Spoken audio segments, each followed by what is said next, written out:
अपने पसंदीदा शो के फुल एपिसोड देखने के लिए अभी डाउनलोड करें दंगल प्ले ऐप।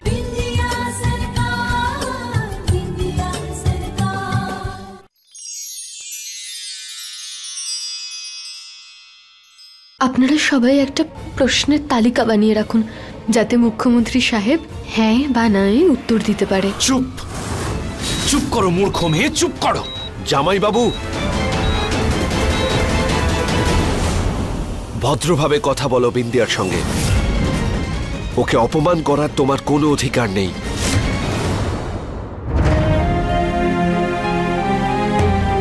বিন্দিয়া, তুমি বাড়ি যাও। বাইরে ইন্সপেক্টর সুমিত আছে, ও তোমায় বাড়িতে আসবে। তুমি বাড়ি যাও।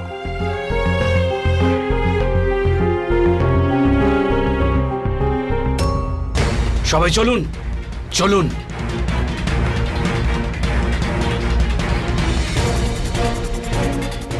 মেঘা, বিন্দিয়া বাড়ি ফিরছে। তুমি পুজো থেকে সরে যাও, না হলে মাকে বাবার কথা শুনতে হবে।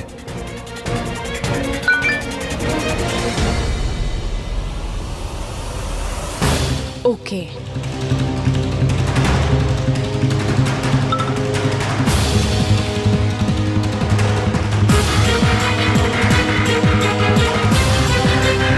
ফিরে আসতে দাও বিন্দিয়াকে। সবার জানা উচিত বাড়ির বৌমা বাড়ির বাইরে ছিল। বুঝলি কি না? আরে কিছু হ্যাঁ না বল না। আরে আরে আরে কোমরটা গেল আমার ভেঙে।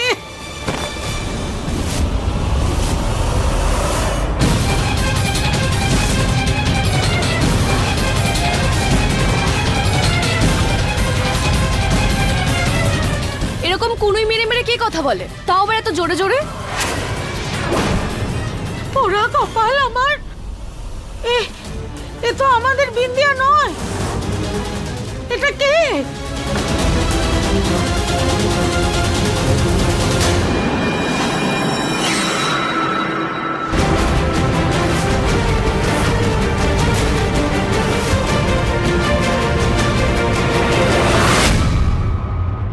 তোমার এই সাহস কি করে হলো আমাদের বাড়ির অনুষ্ঠানে আসার?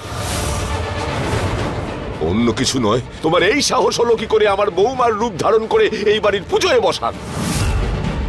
আজ তোমার এমন অবস্থা করব না যে এই বাড়িতে পা দেবার আগে তুমি হাজারবার চিন্তা করবে। তুমি আমাদের মান মর্যাদা নষ্ট করেছ, আমাদের পরিবারের মর্যাদা নষ্ট করবার তুমি কে? যা শাস্তি দেওয়া দিতে পারে।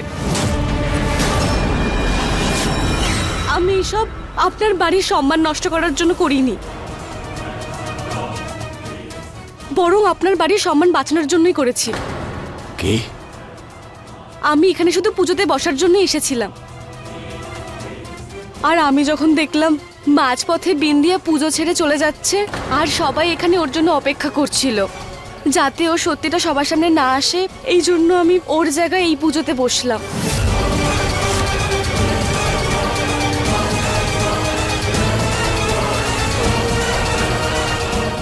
শুনছো, যদি রেগে না যাও একটা কথা বলি। বলো। আসলে একবার ভেবে দেখো, মেঘা কোনো ভুল করেনি। যদি সময় মতো মেঘা এখানে না আসতো তাহলে এতক্ষণে বাড়িতে যে অতিথিরা এসেছিলেন সবাই চিৎকার করতো আমাদের ওপর। দেখো, বিন্দিয়া তো বাড়ি থেকে বেরিয়ে গেছে। ও একবারও ভাবলো না যে আজ পুজো আছে, ও বাড়ির বৌমা, ওর প্রথম ব্রত, ওর তো এখানে থাকা উচিত ছিল। কিন্তু না, আমি কিছু বলছি না, শুধু যা সঠিক সেটা বললাম।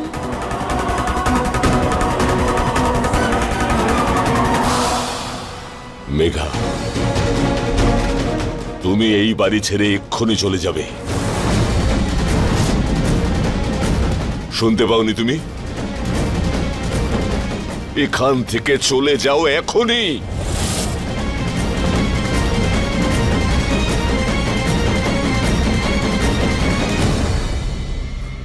আরে এ কি হলো? কত অনর্থ হয়ে গেল। পুরোহিত মশাই, পুরোহিত মশাই, এতে আমাদের কোনো পাপ লাগবে না তো? কোনো অঘটন ঘটবে না তো? প্রথমবার এই বাড়ির বৌমা পুজোতে না বসে ব্রত ভাঙলো, বেরিয়ে গেল। হে ভগবান, শোনো না, দেখো না, আজ পর্যন্ত আমি তোমার সমস্ত আজ্ঞা পালন করেছি। তোমার পূর্বপুরুষদের এত বছরের পরম্পরা, তার মান রেখেছি আমি। তোমার সমস্ত কথা চোখ বন্ধ করে মেনে এসেছি আমি। এখন তুমি দেখো না গো, এই যে আমাদের ছোট বৌমা তো সবকিছু শেষ করে দিল। এখন আমি কি করব কিছুই বুঝতে পারছি না।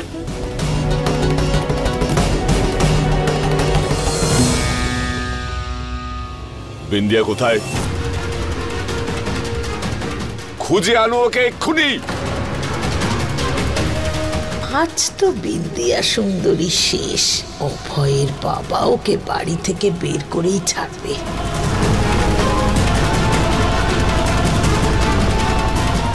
বিন্দিয়া!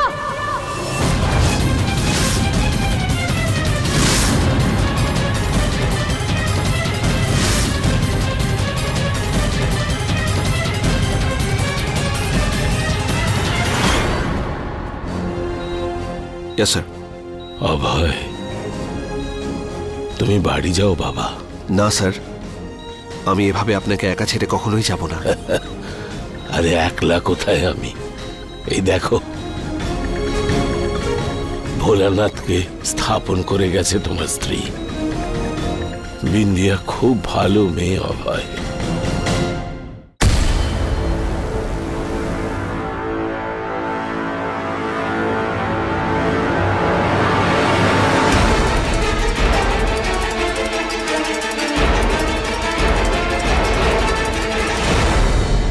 নতুন প্রজন্ম, কিন্তু মনটা পরিষ্কার।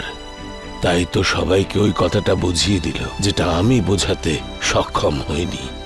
এবার তুমি যাও, আজকের পুজো সম্পূর্ণ করো অভয়। মেয়েটা পুজো ফেলে কর্তব্য পালন করতে ছুটে এসেছিল আমার প্রাণ বাঁচাতে। তুমিও তোমার ধর্ম পালন করো। যাও, বাড়ি যাও। It's an order.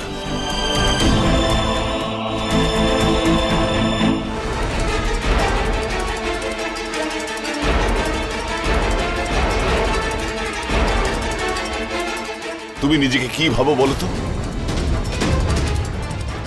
এইভাবে পুজো ছেড়ে চলে যাবে তুমি? জানো এই পুজোটা কেন হচ্ছিল? এই পুজোতে একজন স্ত্রী তার স্বামীর মঙ্গলের জন্য প্রার্থনা করে, তার সাফল্য কামনা করে। কিন্তু তুমি তোমার স্বামীর কোনো পরোয়া করো না।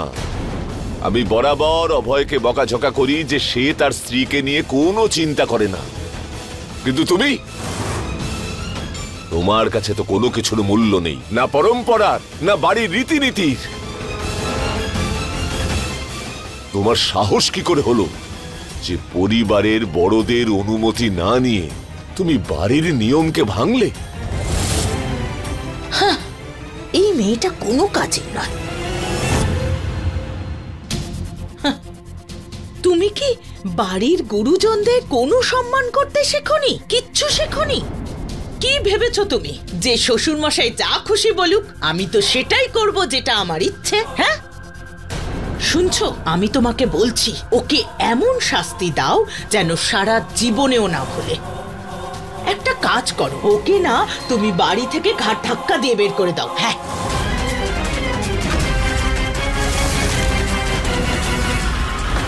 হ্যাঁ, ও তো শাস্তি পাবেই, শাস্তি পাবে, অবশ্যই পাবে।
আজ এই থালাটা নিয়ে তুমি আরতি করবে।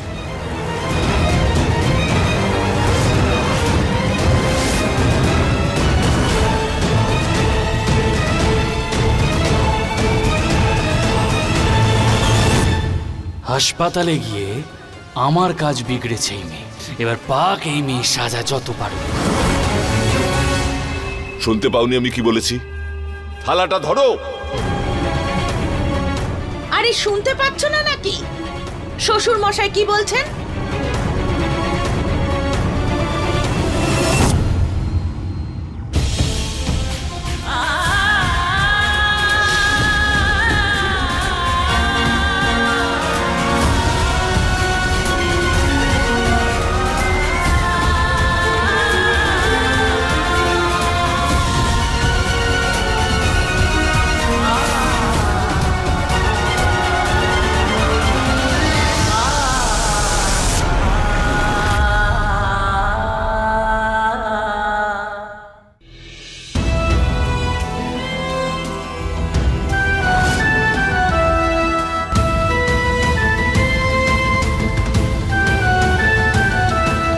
এই থালা নিয়ে আরতি করো, যাও।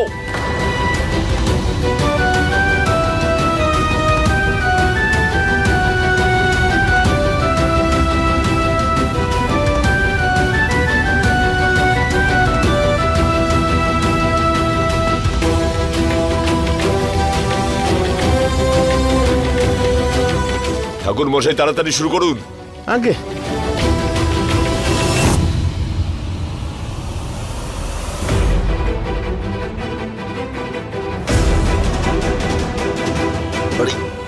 তোমার কি মাথা খারাপ হয়ে গেছে? তুমি যদি হেল্প করতে যাও মা তাহলে আরো রেগে যাবে। এখানেই দাঁড়াও।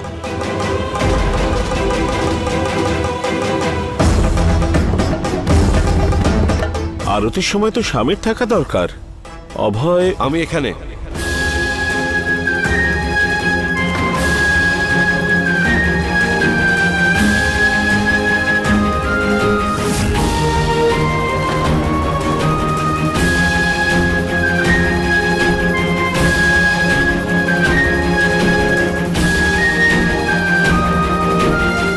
এইটা ধরুন আপনি।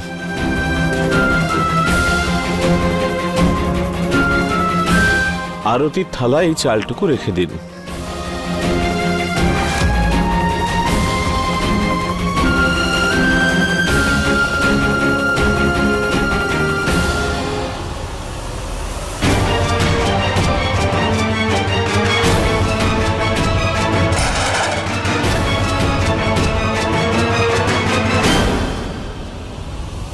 এটা কি বাবা? মা এসব কি? তোমার স্ত্রী পুজো ছেড়ে চলে গিয়েছিল, তার তো শাস্তি পেতেই হবে। তাই তুমি ওকে এই শাস্তি দিয়েছ? পুজো ছেড়ে তো আমিও গিয়েছিলাম, তারপর তোমার জামাইও হসপিটাল গিয়েছিল। অলক্ষণে মেয়েটা, বাঁধিয়ে দিলে না বাপ ছেলের মধ্যে ঝগড়াটা। শান্তি পেয়েছো তো? যেদিন থেকে এসেছো রোজ রোজ বাপ বেটার মধ্যে ঝগড়া হচ্ছে। তুমি কি আদেও জানো যে ও হসপিটাল কেন গিয়েছিল? সিএম স্যারের প্রাণ বাঁচানোর জন্য, আর ও বাঁচিয়েওছে। কারণ ওর কাছে একজনের প্রাণ বাঁচানো এই পুজোর থেকেও বেশি ইম্পর্টেন্ট, আর সেটাই হওয়া উচিত। সিএম এর সিকিউরিটির সমস্ত দায়িত্ব তোমার, এবাড়ির বউয়ের নয়। সিএম এর সিকিউরিটির চাকরি তুমিই করো, আর সেটা যদি না পারো তাহলে বাড়িতে বসে থাকো চুরি পড়ে। আমাদের বাড়ির বউয়ের দায়িত্ব সংসার সামলানো, সে এই সমস্ত কাজ করে বেড়াবে না। শোনো বিন্দিয়া, এই বাড়ির পরম্পরাকে ভেঙে দিয়ে এই বাড়ির নিয়মকে ভাঙার কথা চিন্তা করো না কখনো, নইলে। না হলে কি বাবা? বিন্দিয়া সাহায্য করেছে তাই আমাদের চুরি পড়ে থাকা উচিত, কারণ আমাদের পৌরুষত্ব শেষ হয়ে গেছে। তাহলে তো তোমার নিশ্চয়ই খুব গর্ববোধ হয় বাবা, যখন তুমি চুরি পড়া হাতগুলোকে ভেঙে দাও। নির্লজ্জ!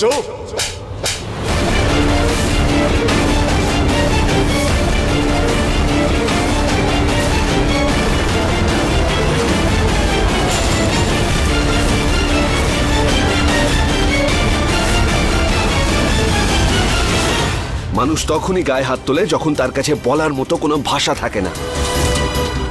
আমাদের প্রত্যেক আর্গুমেন্টের এটাই পরিণতি, কারণ তোমার কাছে কখনোই আমার কোনো প্রশ্নের কোনো উত্তর থাকে না বাবা।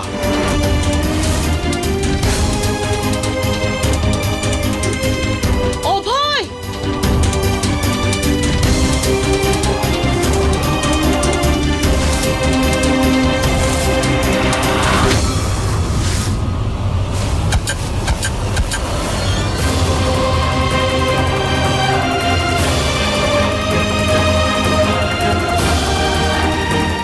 বাবা,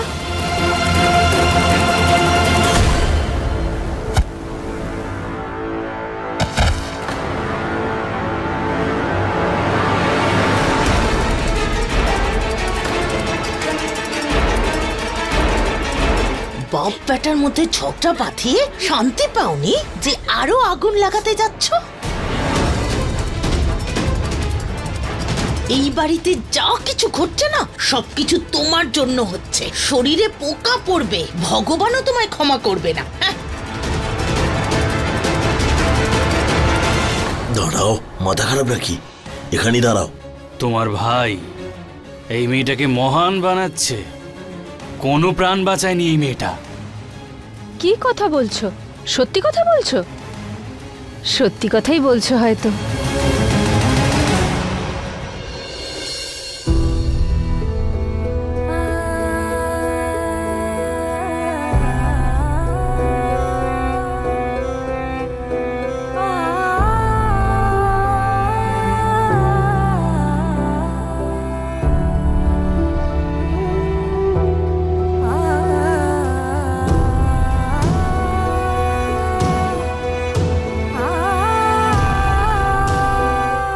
বাপ বেটার মধ্যে ঝগড়া বাঁধিয়ে শান্তি পাওনি যে আরো আগুন লাগাতে যাচ্ছ?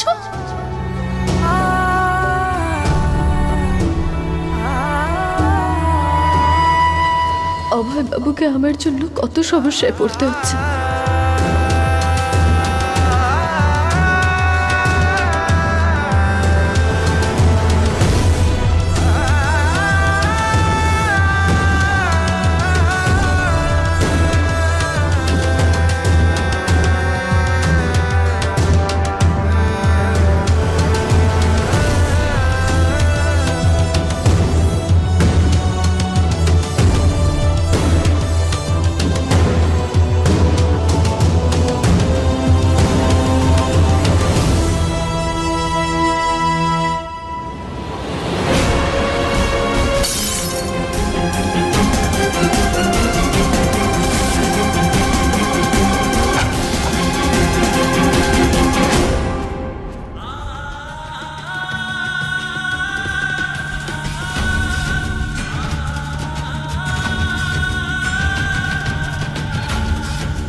সিএমএস সিকিউরিটির চাকরি তুমিই করো, আর সেটা যদি না পারো তাহলে বাড়িতে বসে থাকো চুরি পড়ে।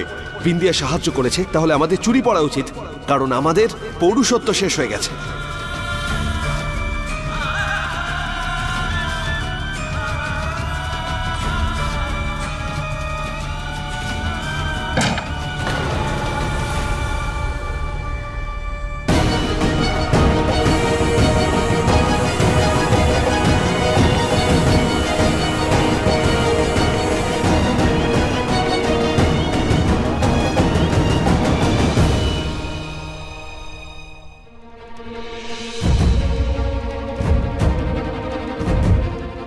আরে তোর বাবা এই প্রথম তোর ওপর হাত ওঠায়নি তো।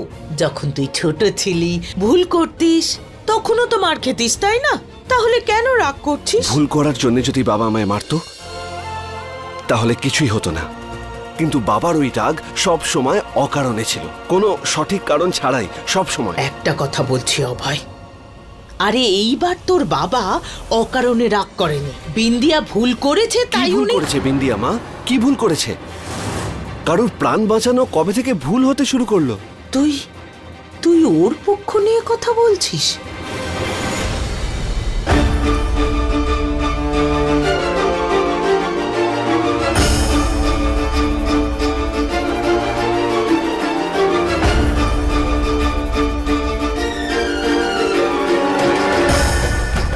এই চোখের জলটা এর জন্য নয় যে আমার আঘাত লেগেছে, এই চোখের জলটা এই জন্য যে আমার জন্য আমার স্বামীর গায়ে আঘাত লেগেছে। সেই মানুষটার গায়ে আঘাত লেগেছে যে মানুষটার জন্য আজকে আমি বেঁচে আছি। কষ্ট পাচ্ছে উনি আমার জন্য। এই চোখের জল ওনার কষ্টের জন্য, আমার কষ্টের জন্য নয়। তুই ওর জন্য কষ্ট পাচ্ছিস, যার তোর কষ্টের কোনো চিন্তা নেই। ও তো এটুকুও ভাবছে না যে আমার স্বামীর সাথে এত বড় কাণ্ডটা ঘটেছে, যাই গিয়ে একবার দেখে আসি। ওর তোকে আর তোর এই পরিবারকে নিয়ে কোনো চিন্তা নেই।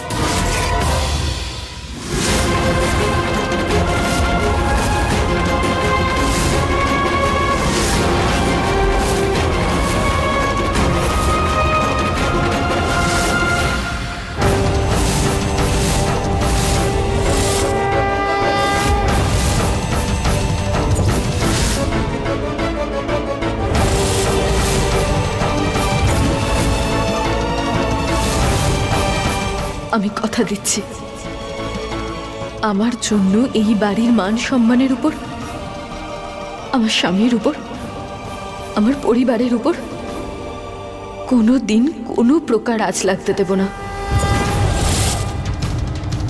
প্রতিজ্ঞা করছি আমি ভগবান, আমার জন্য এই বাড়িতে কোনো দিনও কোনো অশান্তি, কোনো ঝগড়া কখনো হবে না।